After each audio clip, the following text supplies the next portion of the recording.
बीमारी से निजात दिलाइए।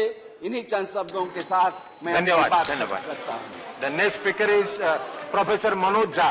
प्रोफेसर मनोज झा। शुक्रिया वाइस चेयरमैन साहब। कोई भाषण की शक्ल में नहीं है, एक शोक संतप्त गणतंत्र के एक अदना नागरिक समझिए या एक जनप्रतिनिधि समझिए, उसकी ओर से कुछ बातें कही जा रही हैं। और सबसे पहले माफीनामा उन तमाम लोगों को जिनकी मौत को भी हम एक्नॉलेज नहीं कर रहे हैं, जो हम जान ही रहे हैं कि वो मारे गए। तो ये माफीनामा सर सिर्फ मेरा नहीं है।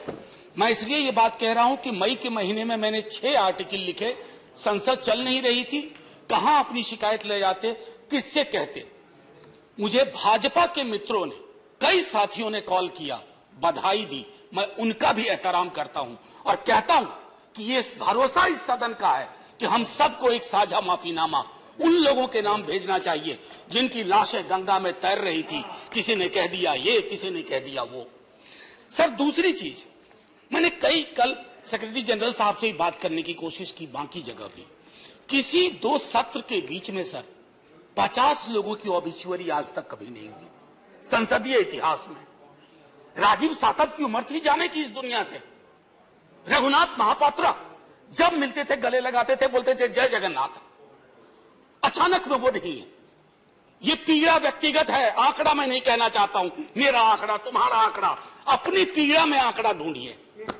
एक व्यक्ति नहीं है इस देश में, इस सदन में, सदन के बाहर, उस सदन में जो ये कहे कि उसने किसी जानने वाले को ना खोया हो। सर पीड़ा कह सकता हूं। ऑक्सीजन के लिए लोग फोन करते थे, हम अरेंज नहीं कर पाते थे। लोग समझते हैं सांसद है, ऑक्सीजन पिछा देगा। 100 फोन में पूरे दिन में शाम को बैठ के देखते थे। Success rate 2, success rate 3। हमको कौन सा आंकड़ा कोई बताएगा साहब? हमको नहीं चाहिए, किसी आंकड़े की बात नहीं करनी है। हमें देखना है कि जो लोग गए वो जिंदा दस्तावेज छोड़ के गए हैं हमारे फेलियर का। मैं आपकी बात नहीं कर रहा हूं साहब। आप कहिएगा 70 साल में कुछ नहीं हुआ, मैं उसमें जाना ही नहीं चाहता। ये कलेक्टिव फेलियर है 47 से लेकर अब तक की सारी सरकारों का। क्या बना दिया हमने? मुझे पता नहीं था कि अस्पताल और ऑक्सीजन का क्या रिश्ता होता है सर। ईमानदारी से कहता हूं, मैं मेडिकल बैकग्राउंड से नहीं आता हूं। सुबह से लोगों को दिखता था ऑक्सीजन ऑक्सीजन, रेमडेसिविर। मैं तो दवाइयों के नाम तक शुरू में सर प्रोनाउंसिएशन चेक किए कि कैसे उच्चारण करूंगा। ये हालत है। और तब हम आंकड़ों की बात कर रहे हैं, तब हम ये बात कर रहे हैं थैंक यू फलाना साहब, चिलाना साहब। सर मैं यहां से निकलता हूं, बहुत बड़ा विज्ञापन लगा हुआ है, मुफ्त वैक्सीन, मुफ्त राशन, मुफ्त इलाज। सर एक मिनट, मैंने किसी नहीं, please I don't want my time. मैं किसी दल की ओर से आज नहीं बोल रहा हूं। मैं दावे के साथ कहता हूं, मैं लाखों लोगों की ओर से बोल रहा हूं जो यहां बोलना चाहते हैं। और मेरी बात सुनिए, आज शिकायत नहीं कर रहा हूं आपसे। ये वेलफेयर स्टेट है ना। एक साबुन की टिकिया अगर कोई गरीब गांव में खरीद रहा है ना सर, तो अडानी अंबानी के बराबर का करदाता है। आप उसको कह रहे हो मुफ्त वैक्सीन, मुफ्त इलाज, मुफ्त राशन। नहीं साहब, कुछ मुफ्त नहीं है, उसका स्टेट है।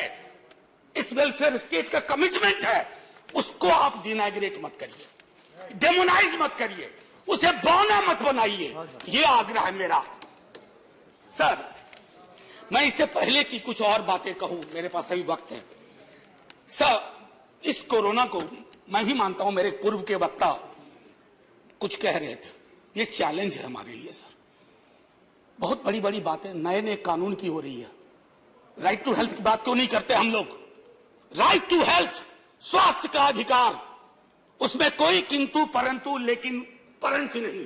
सीधे तौर पे स्वास्थ्य का अधिकार constitutionally guaranteed. Right to life के साथ लिंक करिए। किसी अस्पताल की मजाल नहीं होगी कि वो उस खिलवाड़ कर पाए उस राइट टू लाइफ का। करना नहीं चाहते। राइट टू वर्क, उस पर काम करिए।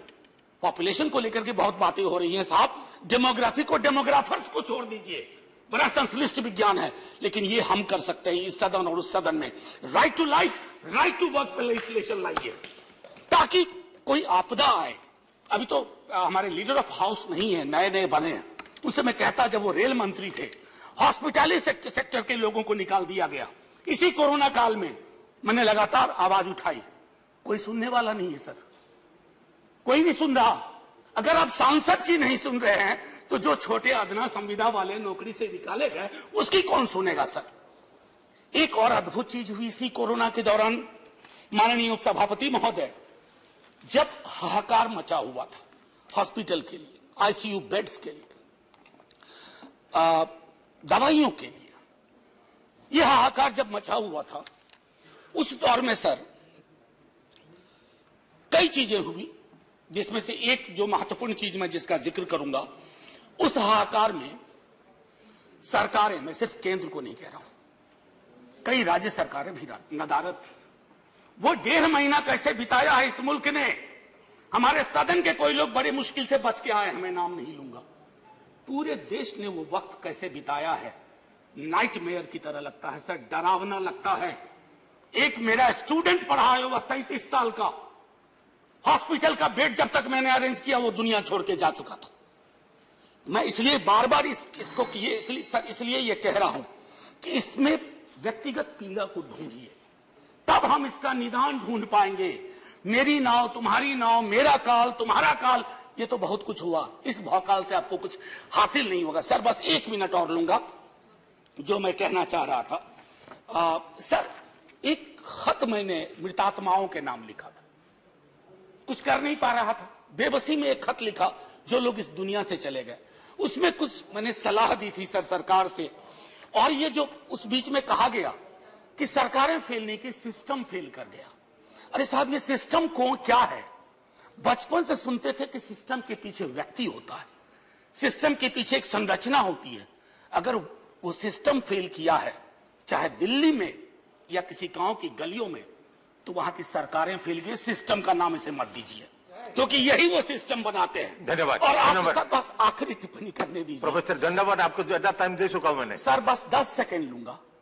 आज जय हिंद बोलने में भी वो खुलूस नहीं आ रहा है जो आम दिनों में हुआ करता है। मैं सिर्फ इतना आपसे आपके माध्यम से कहना चाहता हूं, मैंने एक शिकायत नहीं की सर, किसी से नहीं। किससे शिकायत करेंगे? आहत हूं, जगाना चाहता हूं स्वयं को भी, आपको भी, क्योंकि अगर गंगा में तैरती लाशें, सर जिंदगी में डिग्निटी चाहिए, मौत में उससे बड़ी डिग्निटी चाहिए।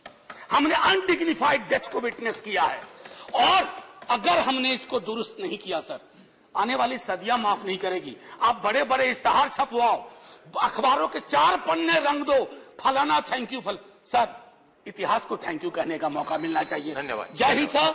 अगर मेरी बात से फिर भी किसी को कष्ट पहुंचाओ, मैं उन्हीं लाखों लोगों की धन्यवाद डेड बॉडी के बिहाफ पे आपसे माफी मांगता हूं। जय हिंद। धन्यवाद। Next speaker is Sanjay.